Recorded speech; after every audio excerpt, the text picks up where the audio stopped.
বাবা মারা গেছে রোড অ্যাক্সিডেন্টে ৮-৯ বছর আগে। তারপর হলো ওর মা ৫ বছর আগে মানে লিভার ক্যান্সারে মারা গেছে। তো ওর মা ওরে অনেক আদর করতো, ভালোবাসতো। সেই থেকেই ও একটু মানসিক সমস্যায় ভুগতেছিল। এরপর ওর ভাই ডাক্তার দেখাইছে, ওর ভাই আবার পুলিশের এসআই ছিল, মানে রাজাপুর ছিল। তাই এরপরে হলো এই ওর ভাইও গত বছর ১৫ রোজায় লিভার ক্যান্সারে মারা যায়।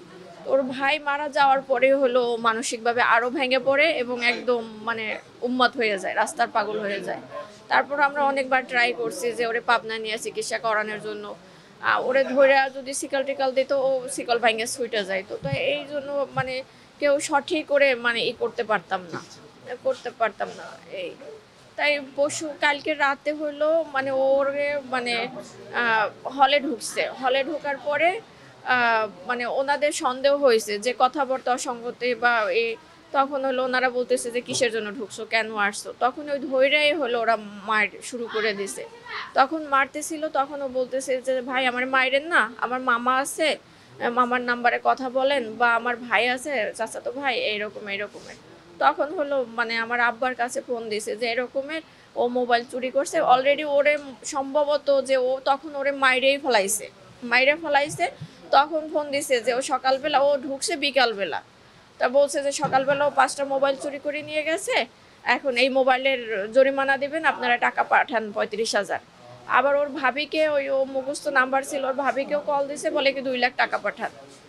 আর তখন আমার আব্বা আমাকে 11টার দিকে কল দিছে যে এরকমের তোফাজ্জেলের নাকি ধরছে পোলাপানে, তুমি একটু কথা বলো। তখন আমি এই একটা নাম্বার দিয়ে আমি কল দিয়েছি যে ভাই মানে এরকমের যাকে আপনারা ধরছেন ও আমার ফুফাতো ভাই, ও মানসিকভাবে অসুস্থ, ওর এরকম ফ্যামিলির কেউই নাই।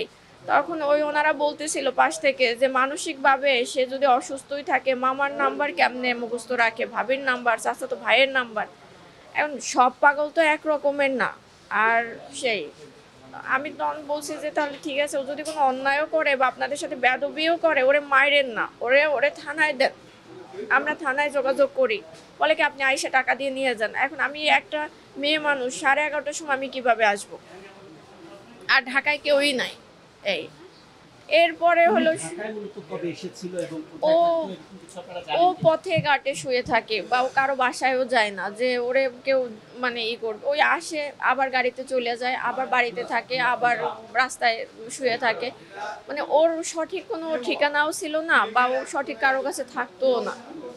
কেউ দিলে খাইতো, না দিলে না খাইতো, বা কেউ আপনি আমার ওর পরিচিত, আপনার থেকে কয়টা টাকা নিয়ে ও ভাত খাইতো বা বলতো যে আমার এইটা কিনে দাও, এই খাবারটা কিনে দাও।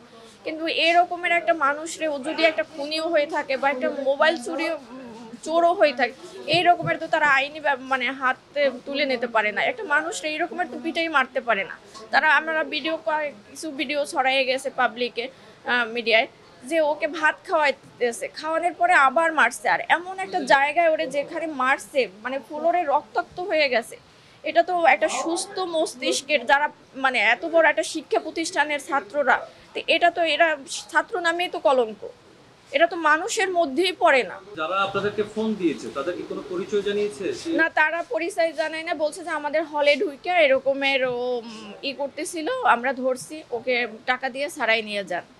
কিন্তু ও যে আসলে মূলত কি করছে বা করছে আমি বারবার বলতেছি, আমার আব্বাও বলতেছে, আমি এমনকি বলছি যে ভাই ওরে না মাইরে আমাদের উপজেলা চেয়ারম্যান উনি তো ওকে পরিচয় আমাদের গ্রামে সবাই চিনে যে ওর মানসিক সমস্যা আছে, ওর ফ্যামিলির কেউই নাই, যে আপনারা মাইরেন না। আপনারা প্রমাণ যদি চান যে ও মানসিক রুগী বা ওর মানসিক সমস্যা আছে, তাহলে আপনি উপজেলা চেয়ারম্যানের সাথে কথা বলে। তখন ওই লোকটা আমাকে বকা দিতেছিল, আপনারা কেমন, তাহলে ও মানসিক রুগী, তাহলে সাইডা দিছেন কেন? একটা মানসিক রুগী ছাইড়া দিছি, তাই সে তো স্বইচ্ছায় যেখানে সেখানে যায়। এখন ছাইড়া দিছি বা ও চলে গেছে, এই জন্য যে একটা মানুষের মাইরে ফেলাবে, এটা কি মানে কি বলবো। ওর বলতে হয় যে চাচাতো, মামাতো বা মামারা, কিন্তু ওর রক্তের ভাই বোন বা মা বাবা কেউই নাই। ওর ফ্যামিলির, ওর পরিবারের একমাত্র মানুষ ছিল। এখন তো ও শেষ হয়ে গেছে। গ্রামের বাড়ি হলো তালুকের চরদোয়ানে। এটা বরগুনা আর থানা পাথরঘাটা। যখন ওরা ফোন দিয়েছে আপনাকে, বলেছে যে সে চুরি করেছে, তখন কি আপনারা জিজ্ঞেস করেননি যে আপনাদের কাছে কি প্রমাণ আছে যে সে চুরি করেছে, এমন কোনো প্রমাণ আছে? কি বলেছে? এখন ভাই এই পরিস্থিতি হবে বা এই মুখোমুখি আমরা ফেস করব এটা তো আমিও বুঝি না, আপনারাও বুঝেন না। তা বললো যে এরকমের আমাকে তো আর ফোন দেয় না। ওরে যখন মারতেছিল ও অনেক অনুনয় করতেছিল যে দেখেন আমি এরকমের চোর না, আপনি আমার মামার সাথে কথা বলেন। যখন ওই কথা বলতেছিল তখন হলো মানে আমার আব্বা অনেক অনুরোধ করতেছিল যে ওরে মাইরেন না, ও এরকমের সমস্যা। তা আব্বা তো আর ওরকমের, আমি আবার ওই আব্বার থেকে নাম্বার নিয়ে আমি ওই লোককে ফোন দিছি যে এরকমের, কিন্তু ওনারা সম্পূর্ণ মিথ্যা কথা বলছে। সকালে তো কিছুই হয় নাই, বললো যে সকালে 5টা মোবাইল চুরি করে নিয়ে বিক্রি করছে, আবার বিকালে। একটা মানুষ যে সুস্থ হোক আর পাগল হোক আর অসুস্থ হোক, এক জায়গা দিয়ে 5টা মোবাইল চুরি করে সে কি আবার ওই ওই একই জায়গায় যায় কেউ? ও মূলত খাবারের উদ্দেশ্যে হলে ঢুকছে। না ওনারা পরিচয় দেয় নাই। এবং যখন ও মারা গেছে তখন ও মানে বলছে যে প্রশাসন আইসা নিয়ে গেছে, কিন্তু কোনো প্রশাসন আসেই না এবং ওকে হসপিটালের বাইরে ডেড বডিটা ফালাই রেখে গেছে ওরা। এখন মরদেহ কোথায় আছে আপনারা কি জানতে পেরেছেন? পোস্টমর্টেম করতেছে, মানে প্রসেসিং এ আছে।